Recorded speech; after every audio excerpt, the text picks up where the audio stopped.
Barevdes. Good afternoon. Thank you for coming to our studio. Thank you for this chance to talk once again about visa liberalization. And let's start with maybe the most important and the most interesting. It's a quite long period of time that Armenia is waiting for this dialogue. So we know that some negotiations are in process, but anyhow, how far are we from the direct dialogue with EU countries? Well, as you know, it is the possibility of launching a visa liberalization dialogue is stipulated in our SEPA agreement. And it says that the dialogue could be launched in the time when the relevant conditions are met, which means we want to see that both the visa facilitation agreement, but more important, the readmission agreement are implemented, they are working well. And we are well aware that Armenia is really engaged to fulfill the commitments of the readmission agreement, and that it is also launching a series of meetings and discussions with experts. This was initiated by the MFA, and we highly welcome this initiative to talk to member states directly and also to explain what Armenia is doing. So therefore the chance is there. However, and the Commission sees the possibility to start such a dialogue. However, it is a decision that has to be taken by the member states of the European Union in the European Council, and we hope that we will soon reach the point where the member states agree to start the dialogue. It spoke about readmission, and we know that EU high representatives assured us that once Armenia solved the problem, the issue of asylum seekers, the negotiation process will start. So we know that Armenian government has already set up a special group of experts and that deals with this issue, and they know that this delegation was back from Czech Republic some days ago. And if you don't mind, I will just read what they showed us, very interesting statistics. In 2018, 600,000 illegal migrants were found in EU, from which only 2,325 are from Armenia, which is almost 0.4%, and the experts say that it's not a big problem, it's not a big indicator. So in 2019, a readmission claim was filed against 1,444 citizens of Armenia. So what do you think about these statistics? It's a good step, it is a step forward, or what is it? I think it is definitely a step forward, and we see that the figures are going down. That's why the Commission recognizes all the efforts done by the Armenian government, and that's why we are really supportive to the idea. I think there are some member states left who have certain concerns, and it is a question to convince these member states. I know that there was really a very positive and cooperative approach, and there were, for example, discussions with member states how to reduce the number of people who stay due to health issues, because as far as we see it, there are two major reasons. One is military service and the other are health issues, and as far as I was informed, Armenia is ready to discuss with member states, for example, which diseases can be healed and treated here in Armenia, so that there is an indication of people that can be sent back without endangering their life. I think this was a very positive and very important message, just that we have to convince all member states. And 27, yes, you mean? 27, now yes, 27, now 27 yes. Yes. And we know that our illegal migrants, most of them have medical problems. That's why this process is going longer and longer. And you know, maybe you remember that even Nicole Pashinyan spoke in Germany about these good statistics starting from 2018. Yeah. Appliers for slim reduce. So it's also good for us, I think, because no, it shows, I think it really shows that people have now the feeling that they can stay in Armenia, and this is a positive movement, that the citizens are convinced that the situation will change for the better in Armenia, because naturally often you have also economic reasons to leave the home country. I know Armenians love their country, so I think this is also a sign of confidence in the own government, that the reforms that we are trying to implement now together, that they are really will bring a better situation for the citizens of this country. Armenians love their country, we are sick abroad, but anyhow we know that as a plus, I can say it also, that international organizations such as, for example, Human Rights Watch or Democracy Index, they also showed in their reports that Armenia has done quite well during this year.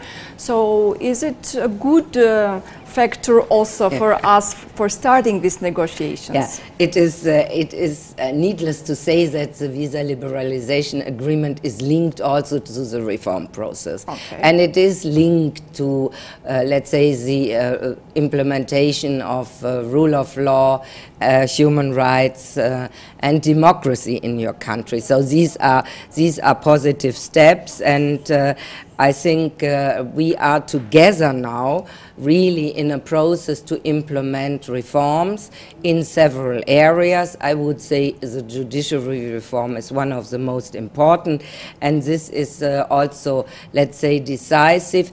You see, visa liberalization agreement brings you opportunities, but it also has certain obligations. And yes, I think we are on the right way. So yesterday you were in our parliament, that's why I'm asking you this question. You spoke about roadmap. Can you open some brackets? What kind of roadmap do you see? Well, yesterday I spoke about the big roadmap, which means the SEPA implementation roadmap, which is, let's say, the understanding in which areas the Armenian government, and it is Armenia that has naturally to decide the priorities, in which areas reforms are started, and then step by step how we continue together, because the EU stands ready to support Armenia in this process, are proceeding, and what assistance is needed right now. If we talk about visa liberalization, then this means the moment we start the dialogue, and let's say we have to be realistic. The dialogue will take a certain time, because this is negotiation are introduced, and we see from the example of other countries that this can take some years. But we have to discuss a really visa liberalization action plan, so to see that special benchmarks are met. Biometric passport, for example, border management, the question of migration and asylum, also the question of public order and security. So these are all elements that play an important role, and which we will then, the moment the dialogue starts, discuss together to set up this action plan, and then at the end of the action plan we will have the agreement. And you mentioned about judicial reforms, but now our country is on that way. Don't you see it? Yes, I see. There are people who have perhaps different opinions, but I'm really convinced that in the judiciary reform we are making progress. We are working closely together, but it is naturally, it is also the question how you design your passports, and as I said, biometric passports, and we are cooperating also in the question of migration. EU is supporting Armenia in the question of border management. EU is supporting Armenia. We will renovate or extend the border point Megri, which is, I think, for you a very important border point. So we are cooperating in this, but this will be then put on paper. Yes, I know, and we remember that our ex-government were speaking about 2020 when the dialogue will start, but now we are in 2020 and... You see, with international negotiations, you can never be sure. I had situations in my life where I was deeply convinced that we are finalizing the negotiations and ready to sign, and then suddenly a problem popped up. So I'm always careful to talk really about a time frame. Armenia, or the government told me, they are ambitious. They want to be faster than your neighbors. So we will see how the situation. We like to travel to Europe. Yeah. And the last question: we know that now coronavirus is ranging through European countries, through European territories. Can this infection just reflect on migration policy? Let's say, as this I would separate, because I think this is now a new infection disease. I think I just come from a briefing in the Foreign Ministry, so which we highly appreciate that the government informs the diplomatic community. I think you see infections, diseases, they see no borders, yeah? So it is necessary to cooperate. This is done here with the WHO, but also the European Union stands ready to support. And I think we have, it is very important to get first clear data, because if we know that there is a problem, then one can tackle it.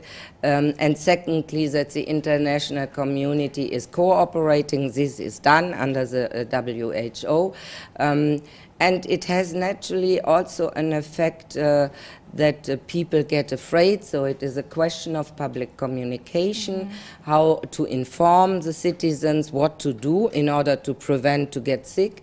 And it is also a question that we have to be careful that we not suddenly get a situation where we see certain hate speech, where people get attacked who look... racist. Yeah. Exactly. So I think this is the direct question. So for the time being, I would say it is important not to get hysteric, but to really openly inform both the partners but also the population, and to start an information campaign how to react. And I think every country decides step by step how to tackle this. I had the impression that the Armenian government is taking this very serious. That's why I'm extremely grateful that they informed the diplomatic community. Thank you for this conversation. Ես հիշեցնեմ, զրուցում էի Հայաստանում Եվրամիության դեսպան Անդրեա Վիկտորինի հետ. Thank you. Thank you.